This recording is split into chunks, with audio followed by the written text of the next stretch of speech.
নমস্কার। আমি 27 তারিখ হচ্ছে গণেশ চতুর্থী। এই গণেশ চতুর্থীতে আপনি কি করবেন? গণেশ চতুর্থীতে গণেশকে সকালে ঘুম থেকে উঠে গণেশজিকে আপনি নিত্য পূজা সুস্থভাবে আপনি করুন। গণেশজিকে, গণেশের বাহন ইঁদুরকে অবশ্যই লাড্ডু দেবেন।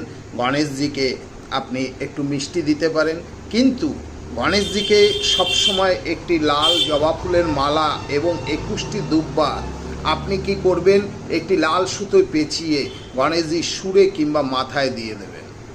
আর কি করবেন, গণেশজিকে আপনি সুন্দরভাবে গণেশজির কাছে যা চাইবেন, একটি পাত্রে আপনি কি করবেন, 5টি টাকার কয়েন রাখবেন, তার মধ্যে পুরো মৌরিতে ভরে দিন, 10টা এলাচ দিন, দিয়ে গণেশজিকে দিন।